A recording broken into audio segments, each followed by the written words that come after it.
یہ ویڈیو جو آپ دیکھ رہے ہیں اس کا کوئی اختتام نہیں، یہ کبھی ختم نہیں ہوتی۔ جو شکل آپ کو نظر آ رہی ہے، آپ اسے جتنی بار بھی زوم کر لیں، یہ بار بار اسی شکل میں واپس آتی ہے۔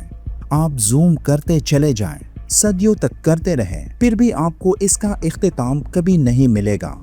لیکن ایک منٹ رکیں، یہ الفاظ جس کا کوئی اختتام نہیں ہمیں کچھ یاد دلاتے ہیں، ایک ایسی ہستی کی صفت جو وقت کی ابتدا سے پہلے بھی موجود تھی اور وقت کے خاتمے کے بعد بھی جس کا وجود باقی رہے گا۔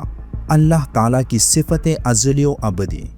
بے شک کوئی بھی مخلوق اللہ کی ذات یا اس کی صفات کے برابر نہیں ہو سکتی، مگر پھر بھی ایک سادہ سی ریاضیاتی شکل میں چھپا ہوا یہ لامحدود پن ہمیں ایک گہرے سوال کی طرف لے جاتا ہے۔ کیا یہ محض اتفاق ہے یا یہ ایک نشانی ہے جو ہمیں اس ذات کی طرف متوجہ کرتی ہے جس نے خود لامحدودیت کو تخلیق کیا؟ یہ سوال دماغ کو ہلا دینے والا ہے اور آج کی اس ویڈیو میں ہم بالکل اسی پر بات کریں گے، اور میں دعوے کے ساتھ کہتا ہوں یہ معلومات آج تک آپ نے کہیں اور نہیں سنی ہوگی۔ ایک عدد جس کا کوئی اختتام نہیں۔ ریاضی دانوں نے اسے دیکھا اور حیران رہ گئے، کیونکہ یہ عدد صرف حساب کتاب نہیں کرتا، یہ ایک ایسے سوال کا جواب دیتا ہے جو صدیوں سے انسان پوچھتا آیا ہے، کیا خدا موجود ہے؟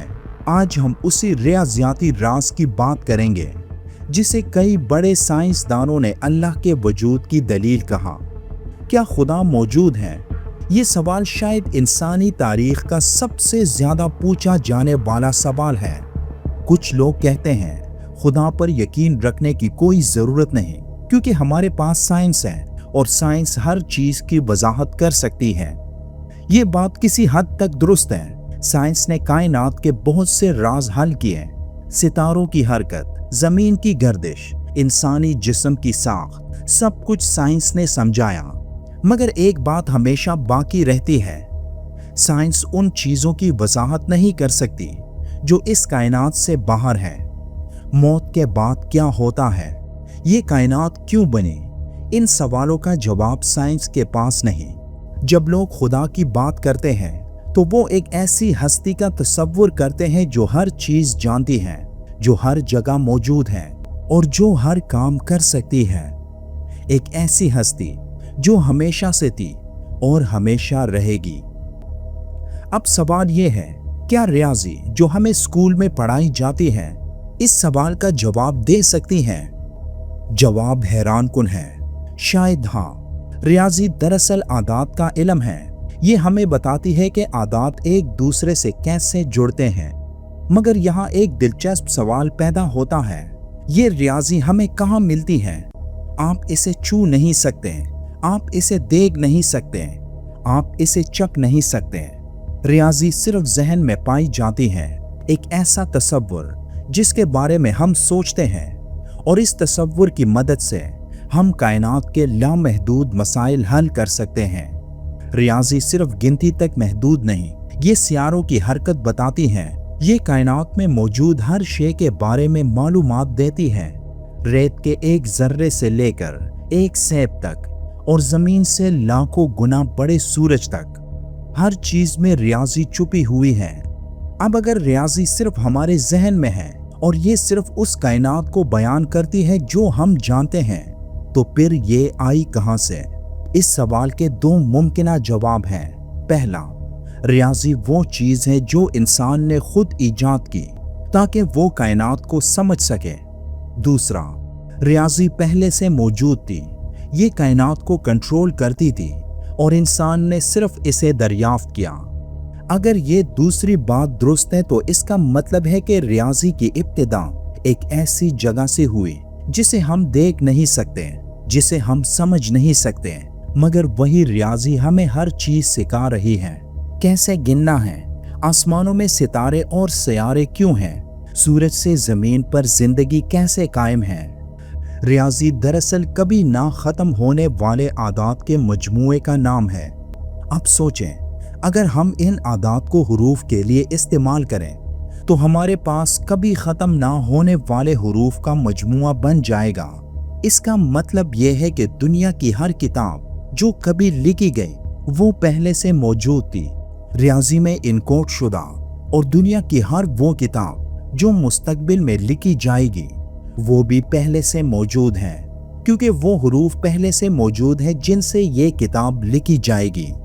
یہ صرف ایک چھوٹی سی مثال تھی، مگر اس کے علاوہ بھی ایسی چیزیں موجود ہیں جو یہ ثابت کرتی ہیں کہ ریاضی کا کوئی ڈیزائنر ضرور ہے۔ اب ایک ایسی مثال سنیں جو آپ کو حیران کر دے گی۔ ایک بار کسی نے ایک سادہ سی ایکویشن دریافت کی۔ جب اس ایکویشن کو گراف پر رکھا گیا تو یہ ایک عجیب و غریب شکل میں تبدیل ہو گئی۔ اس شکل کو مینڈل براڈ سیٹ کہا جاتا ہے۔ جب اس شکل پر مزید تحقیق ہوئی تو حیران کن باتیں سامنے آئیں۔ اگر آپ اس شکل کو زوم کریں تو یہ دوبارہ اسی شکل میں نظر آئے گی۔ آپ جتنا بھی اسے زوم کرتے جائیں یہ آپ کو وہی شکل دکھاتی رہے گی جس سے آپ نے آغاز کیا تھا۔ اگر آپ اس کے ایک حصے کو زوم کریں تو آپ کو ایک کروی شکل نظر آئے گی، اور اگر آپ اسے بھی زوم کریں تو وہی کروی شکل دوبارہ نظر آئے گی۔ اسی طرح اگر آپ مینڈل براڈ سیٹ کے دوسری طرف زوم کریں تو آپ کو ایک اور شکل نظر آئے گی، اور زوم کرنے پر وہی شکل بار بار دہرائی جائے گی۔ یہ نمونہ اس پوری شکل کے ہر حصے میں موجود ہے، اور ہر حصے میں ایک الگ الگ ڈیزائن بنتا ہے۔ اور سب سے دلچسپ بات، یہ شکل کسی نے بنائی نہیں، اسے صرف اتفاقی طور پر دریافت کیا گیا۔ یہاں غور کرنے والی بات یہ ہے، یہ شکل ہماری کائنات سے تعلق نہیں رکھ سکتی، کیونکہ ہماری کائنات محدود ہے۔ یہ ایک دن ختم ہو جائے گی، جبکہ یہ شکل لامحدود ہے۔ اس کا واضح مطلب یہ ہے کہ یہ شکل اس کائنات کا حصہ نہیں، تو پھر یہ آئی کہاں سے؟ انسانی سوچ صرف یہی سمجھ سکتی ہے کہ اسے کسی نے ڈیزائن کیا، ایک ایسے ڈیزائنر نے جسے ہر چیز کا علم ہے۔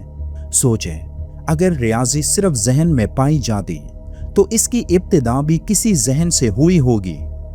ریاضی میں کبھی نہ ختم ہونے والی معلومات موجود ہیں، اس لیے وہ ذہن بھی ہر چیز جاننے والا ہوگا۔ ریاضی پوری کائنات کو کنٹرول کرتی ہے، اس لیے وہ ذہن بھی ہر چیز سے طاقتور ہوگا۔ اور ریاضی ہماری اس کائنات سے باہر کسی اور دنیا کا علم ہے، اس لیے وہ ذہن بھی کوئی ماورائے فطرت ذہن ہوگا۔ اب ان تمام خصوصیات کو اکٹھا کریں تو آپ کے سامنے صرف ایک ہی نام آئے گا، خدا، ہر چیز کا خالق۔ ریاضی کی یہ تمام مساوتیں اور عادات خدا کے لامحدود ذہن میں موجود ہیں، اور ریاضی کے لیے نہ وقت کی کوئی حد ہے نہ جگہ کی۔ یہی اس بات کا ثبوت ہے کہ اسے بنانے والی ذات عظیم ہے، اللہ کی ذات، جس نے اس پوری کائنات کو ریاضی کی اس خوبصورت مساوات میں تخلیق کیا۔ یہی وجہ ہے کہ ریاضی کا وجود خدا کے وجود کو ثابت کرتا ہے، کیونکہ ریاضی خدا کے ذہن میں موجود ہے۔ مشہور سائنسدان گیلیلیو نے ایک بار کہا تھا، ریاضی وہ زبان ہے جس سے خدا نے اس کائنات کو لکھا۔